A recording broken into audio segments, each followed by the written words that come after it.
여러분들 반갑습니다. 회계원리 심화편 수업 본격적으로 들어가도록 하겠습니다. 자, 말이 좀 심화편이고요, 여러분들. 그동안 한 학기 수업하면서 여러분들이 배웠는데 약간 애매하거나 아니면은 그냥 얼렁뚱땅 넘어갔던 것들이 있어요.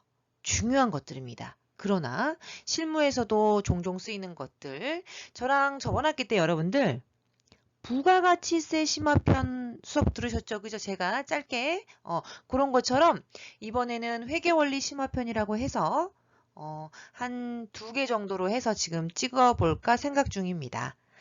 또 다음 급수에서는 부가가치세 심화편 2 또는 연말정산 심화편 1, 2 해가지고 제가 지금 강의를 찍을 거기 때문에 여러분들은 어떻게 보면 오늘 수업이 제일 중요할 수도 있어요.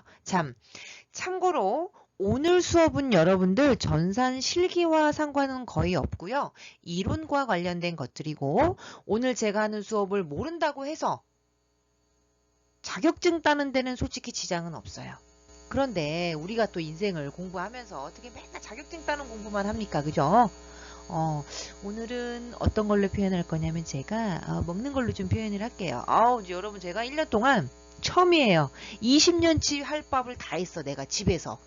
아우 지겨워요. 그죠? 먹을 수가 없어요. 그러나 우리에겐 그게 있죠. 배민. 자, 요기요. 아주 잘 사용하고 있어요. 그죠? 그런 것처럼 조금 맛있는 것들을 한번 먹어보도록 할게요. 회계 권리 공부하면서. 자, 그러면 가보도록 하겠습니다. 첫 번째 한번 가볼까요, 여러분들? 자, 가볼게요.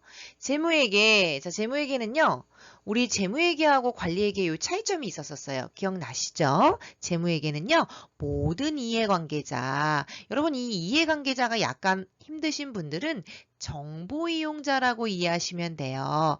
우리 회계의, 우리 회사의 정보를 이용하는 자. 그런데 조심하실 건 뭔지 알아요, 여러분? 이거 몰랐죠? 경영자는 제외예요. 재무회계에서는요. 원칙적으로 국제 회계 기준으로는. 그래서 여러분들 재무회계는요. 물론 내부도 있지만 뭐 경영자도 있을 수 있지만 거의 외부 이용자들이 사용하는 재무제표죠. 대신 원가 관리회계라고 해가지고 여러분들 아마 관리회계 수업 들으셨었죠. 요때는 이용자가 누구만 되냐면 경영자만 됩니다. 경영관리에 의사결정을 하기 위해서 하는 거예요. 그래서 여러분들 요거 어떻게 공부하셨어요? 내부 이용자들 요렇게 수업 아마 들으셨을 거예요. 별거 아니지만 굉장히 중요한 개념이었습니다. 자, 그리고 항상 또 중요한 게 있어요, 여러분들. 회계가 있고요. 세법이 있죠, 여러분들. 제가 또 요거 심화편 할 때 찍을 건데 좀 높은 급수. 여러분들 아마 저랑 특강하면서 전산 회계 1급, FAT 1급 특강도 들으시지만 혹시 기회 되시면 TAT도 한번 들어보세요. 어차피 저와 함께 또 다음 학기 때 수업이 있겠지만 일단 여러분 회계 공부할 때랑 세법 공부할 때랑 마인드를 달리 하셔야 돼요. 이거 같은 마인드로 가시면 나중에 회계랑 법인세법이랑 짬뽕이 돼요. 그러면서 포기해요. 그러니까 둘 다 명확치가 않은 거야. 그래서 여러분들 항상 공부하실 때 중요한 건 뭐냐면 회계는 뭐에 포커스를 맞춰야 되냐면 정보의 전달에다가 맞추셔야 돼요. 그러면 어떤 정보를 전달할 거냐면 우리 회사의 정보를 전달할 거야. 그럼 우리 회사의 정보가 오방지게 많겠죠? 어떤 정보? 재무제표에 대한 정보입니다. 그래서 FS가 재무제표입니다. 재무제표 있으시잖아요. 5가지. 재무상태표, 손익계산서, 자본변동표, 현금흐름표, 추석. 요거를 FS라고 부르고요. 재무제표. 헷갈리면 장부. 아이 장부를 만들어서 전달하는 거야. 왜 전달해요? 외부 정보 이용자들이 때문에 이 장부를 전달을 해야 정보 이용자들이 의사결정을 할 거 아니에요. 투자할까 말까? 돈 빌려줘야 되나 말아야 되나? 그죠 여러분들? 그 대신 세법은 뭐냐면 여러분들 세금 계산이 포커스야. 완전 중요했어요, 여러분들. 그래서 세법은 뭐가 중요하냐면 뭐 기록하는 거예요. 얘는 장부를 만드는 거에다가 포커스를 두죠. 회계는 세법은 다 필요 없어. 장부를 만드는 게 중요한 게 아니라 그래서 세금을 얼마 내는데 그래야 뜯어갈 거 아니에요. 그죠, 여러분들? 그래서 세금 계산이 목적이에요. 정확한 세금 계산이겠죠. 그래서 회계 공부가 여러분들 더 어려울 수 있어요. 왜요? 장부를 만들어야 되기 때문에 힘들다. 대충대충 만들면 또 안 돼. 기준이 있대. 근데 또 그 기준은 우리나라에서만 쓰는 기준이 아니라 전 세계에서 쓰는 기준으로 가야 된대. 그게 무슨 기준이에요? 국제 회계 기준이지 또. 암튼 간에 되셨습니다. 일단 여기까지 가시고 자 다음으로 넘어가 볼게요. 빨간색이 중복되니까 색깔을 좀 바꿔서 여러분들 자 그래서 장부를 기입한다. 우리는 요거를 복식부기라고 배웠을 거예요. 회계는 단식부기를 쓰지 않기 때문에 제가 여러분들 복식부기만 설명해 드리도록 할게요. 자 요거는 여러분들 예전에 저와 함께 한번 회계 잠깐 하면서 1학년 1학기 때 아마 했었을 거예요. 정리 한번 하도록 할게요. 자, 직원들 밥 사줬어. 그럼 우리는 뭘로 가죠? 그렇죠. 복리, 후생비. 직원들 밥 사줬어요. 그럼 차변에 우리는 복리, 후생비라는 계정 과목을 쓸 거고요. 대변에 카드로 결제했대요. 그럼 우리는 부채를 증가시켜야 되니까 미지급금 쓸 거예요. 얼마나어치 사 먹었냐면 직원들한테 100원어치 사줬다고 가정할게요. 자, 그러면 복식부기라는 게 무엇이냐라고 물어보면 여러분 차변이랑 대변이라고 두 번을 기록하는 거예요. 이래서 얘를 뭐라고 부르냐면 여러분 한 놈이 아니라 두 놈이네. 다중이 거래의 이중성이라고 불러요. 자, 다시 차변과 대변에 몇 번 기록했어요? 그렇죠. 두 번 기록했죠. 단식부기는 여러분 뭐냐면 예전에 여러분들 용돈기입장 쓰듯이 그냥 입금 얼마, 출금 얼마, 그래서 잔액이 얼마 요거를 단식부기라고 하고 가계부나 용돈기입장 쓰듯이 근데 회계는 정보 이용자들한테 뭐가 포커스라고 그랬죠 제가? 정보 전달이 포커스라고 그랬기 때문에 그죠? 복식부기에 의해서 그럼 복식부기는 어떻게 쓰냐고? 차변과 대변에 두 번 기록하는 거야. 이걸 우리는 뭐라고 부르냐면 거래의 이중성이라고 불러요. 그럼 얘는 두 번 기록하다 보니까 검증할 때 편하겠죠. 그렇잖아. 한 번 기록하는 것보다 두 번 확인하면서 기록하는 게 더 검증하기는 좋을 거 아니에요. 이래서 이거를 자기검증 기능이 있다라고 표현을 하는 거예요. 검증하기 쉽다 이렇게. 그러면 거래의 이중성은 뭐라고? 차변, 대변에 두 번 기록하는 거고 또 회계는 복식부기는 무조건 이 차변 합계 금액과 요 대변 합계 금액이 일치하셔야 돼요. 우린 이거를 뭐라고 불렀냐면 대차 평균의 원리라고 배웠다. 아주 중요했습니다, 여러분들. 꼭 정리하셔야 돼요. 그러면 복식부기 안에는 거래의 이중성과 대차 평균의 원리가 있다는 거 기억하시면 되겠습니다.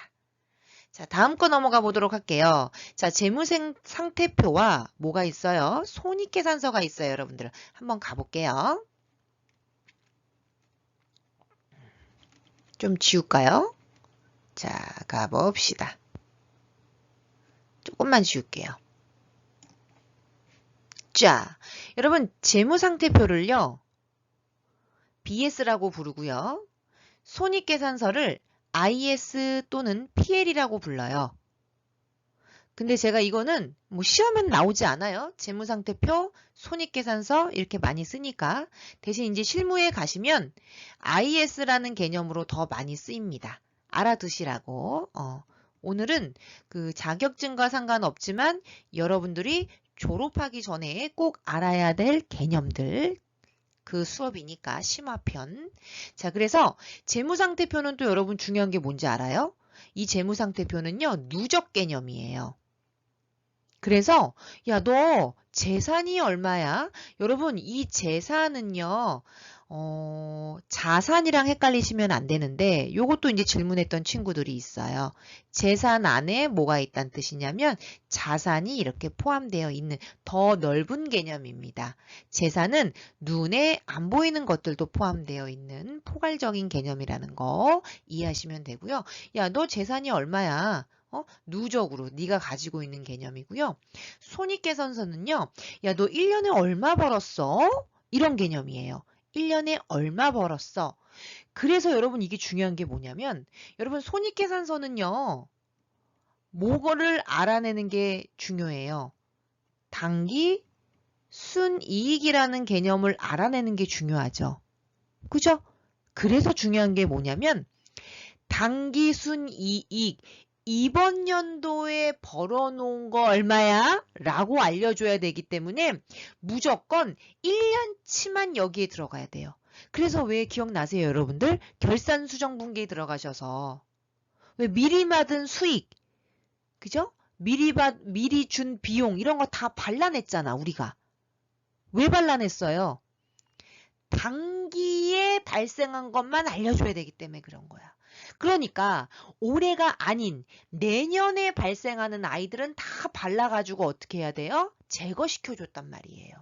그래서 손익계산서는 제로로 만들어 놔야 돼요. 이번 연도에. 1년치만 보여줘야 되니까. 그래서 다음 연도에는 무조건 수익과 모도, 비용도 다음 연도에 다 빵빵으로 시작합니다. 그럼 이번 연도에만 뭐만 보여주는 거예요? 이번 연도에는 당기순이익만 보여주는 거다. 이거를 알고 계셔야 돼. 그러면 여러분 어떻게 보면 손익계산서는 휘발성이야. 그죠? 이번 연도만 알려주고 안녕. 너는 내년에는 00. 왜 또 내년에 당기순이익을 보여줘야 되기 때문에. 그래서 올해의 당기순이익을 잊어버리면 안 되죠. 그렇잖아요. 그래서 어떻게 보면 재무상태표가 왕이야, 왕. 제일 서열로 얘기하자면 대통령, 손익계산서 부통령 이렇게 되는 거예요, 여러분들.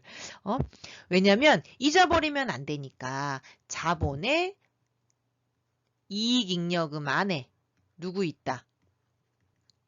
이 이익잉여금은 제가 그랬어요. 지금까지 번 돈 누적. 그래서 당기순이익. 이게 여기서 이렇게 오는 거다.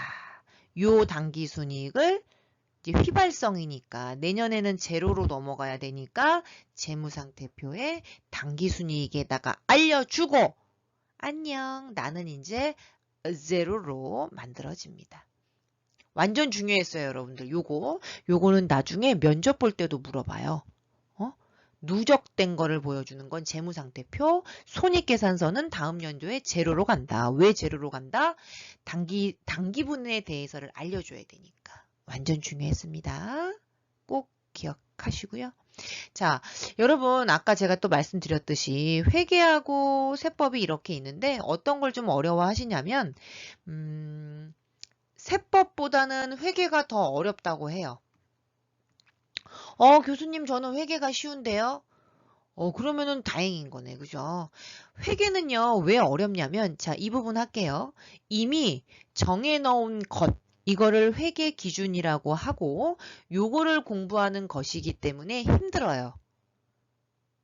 그러니까 법 같은 거야, 법. 법을 딱 만들어 놓고 우리가 뭐 변호사나 뭐 검사나 판사 되려면 어떻게 해야 돼? 시험 봐야 되죠? 그럼 그걸 달달달달달달 외워야 된단 말이에요. 그런 개념이에요. 그런데 세법은요, 그냥 약간의 암기만 필요해요. 그래서 회계를 정말 잘 해놔야 돼. 그래서 공부하는 방법은 여러분들 회계를 먼저 하시고 다음 단계에 세법으로 넘어가셔야 되는 게 원칙이에요. 그래야 나중에 제가 분명히 말씀드렸어요. 회계를 대충 하면 나중에 법인세법 가가지고 포기하셔야 돼요. 왜냐면 요 회계를 기반으로 세금 계산이 이루어지는 거기 때문에. 이해되셨죠? 그만큼 제가 회계가 중요하다는 거를 말씀드리는 겁니다. 자, 이제 마지막 부분 가볼게요. 그러면 여러분들 회계를 공부할 때는 회계 원리와 중급 재무회계, 그 다음에 이제 다음 단계가 고급 재무회계로 나뉘어요. 아마 이제 여러분들 2학년 올라가시면 중급 재무회계라는 걸 배울 거예요. 그러면 교수님, 그럼 이게 난이도가 조금 더 높은 건가요? 라고 질문을 한 학생이 있었어요. 아닙니다, 여러분. 이거 초중급의 초중급 그 중급이 아닙니다. 무슨 말이냐면 항상 회계는 공부를 할 때는 회계 원리, 그 다음에 중급 재무회계, 그 다음에 고급 재무회계를 배워요. 근데 여러분 세법은 초중급이 있던가요? 세법은 초중급이 없어요. 그죠? 그냥 배워도 돼요. 바로. 근데 회계는 이런 단계가 있어요. 초급, 중급, 고급의 의미가 아니라 회계 원리는 아주 기본적인 거 요거를 배우셔야 되고 얘는 어떻게 보면 기초라고 이해하시면 되고요. 여기서 말하는 중급은요. 하나의 기업에서 벌어지는 스토리를 기록하는 거예요. 그래서 요 기초를 가지고 가서 하나의 기업이니까 대부분 뭐 이렇게 약간의 중소기업 정도의 회계 처리 업무를 한다고 보시면 되고요. 여기서 말하는 고급은 합병이나 관계기업이 추가가 되면서 2개 이상 기업이 나와요. 예를 들자면 대기업 같은 경우. 그렇잖아요. 대기업 같은 경우에는 삼성전자가 있고 그 밑에 이제 뭐 계열사들이 쭉 있죠. 그럼 이게 연관되어 있을 거 아니에요? 그래서 2개 기업 이상이 나오면 고급 재무회계를 하게 됩니다. 그래서 기본적으로는요. 고급 재무회계는 뭐 세무사나 회계사 하실 분들만 공부를 하시고요. 우리는 중급 재무회계까지는 수업을 하고 회계 수업을 한다라고 보시면 되고요. 세무회계과나 이런 전공자들 아닌 경우에는 회계 원리는 아주 기본적인 거기 때문에 얘는 모든 학과에서 전공 필수는 아니지만 그래도 많이 배우는 과목에 들어갑니다. 자, 어떠셨어요? 이렇게 해서 제가 회계 원리 심화편을 수업을 진행하고 있습니다. 자, 그 다음 가볼게요, 여러분들. 측정 요소 이거 완전 중요해. 이것도 제 수업 아니면 이거 들을 기회가 없습니다. 약간 또 자랑질 들어갑니다, 여러분들. 자, 제가 이제 수업을 하면서 회계하고 자꾸 세법이랑 비교를 해요, 여러분들. 그죠? 그런데 웃긴 게 뭔지 아세요, 여러분들? 교수님, 회계는 이렇게 가격이 많아요. 써볼까요? 공정가치, 시가, 제가 쓰다 말았어요. 순실현, 가능가치, 현행원가, 취득원가, 미래가치, 현재가치 엄청 많죠, 여러분들. 물음표로 하지 말고 이렇게 할까요? 가격이 굉장히 많죠. 근데 세법은요, 2개밖에 없어요. 시가 아니면 기준시가밖에 없어요. 그래서 회계가 어렵다고 제가 말씀드렸잖아요. 그죠? 그럼 가볼게요. 자, 일단 세법은 2개밖에 없어. 시가 아니면 기준시가야. 둘 중에 하나 때리시면 돼요. 그럼 기준시가라는 건 뭐냐면 여러분들 기준을 정해놓은 거야. 뭐에 대한 기준? 시가에 대한 기준이지. 무슨 말이냐면 여러분 시가를 100%라고 간주를 하면 제가요. 뭐 낼까? 부동산세. 재산세라고 예를 한번 들어볼까요? 재산세. 재산세를 내야 돼. 재산이 많아서. 그럼 여러분들 이거 너 재산세, 너 부동산 갖고 있더라? 너 시가에 얼마 내? 라고 할 수 있죠. 예를 들어서 시가에 30% 내? 라고 얘기할 수 있잖아요. 그러면 아마 반발이 굉장히 심할 거예요. 아니 시가가 예를 들어서 100억이야. 근데 이거에 30%면 30억을 내래. 이런. 근데 나는 건물만 가지고 있지 30억이 없죠. 그걸 누가 현금으로 해가지고 갖고 있어. 그럼 분명히 이 재산세를 내라고 할 때 사람들이 반발이 오방지게 심하겠죠. 왜요? 나는 건물만 있는 거지. 이 아이는 실현된 거야? 미실현된 거야? 미실현된 거죠. 아니, 시가가 100억이지만 이게 팔려야 나한테 100억이 있는 거지. 그럼 100억에 30%를 내라고 한다면 내가 이 건물을 지금 팔아야 되나? 세금을 내기 위해? 말이 안 되잖아요. 그래서 국가가 알았어. 흥분하지 마. 간만에 강의 찍으니까 또 흥분됐어. 자, 흥분하지 마. 네가 지금 시가가 100%라면 알았어. 70에서 80%를 국가가 감안을 한 거예요. 그래서 그거를 기준시가라고 부른 거야. 그러면 알았어. 그럼 네가 시가에 이거 100억짜리 건물이라고 내가 보지 않을게. 우리는 70억짜리라고 볼게. 그거에 30%를 재산세로 내라 라고 말을 한 거예요. 이해되셨나요?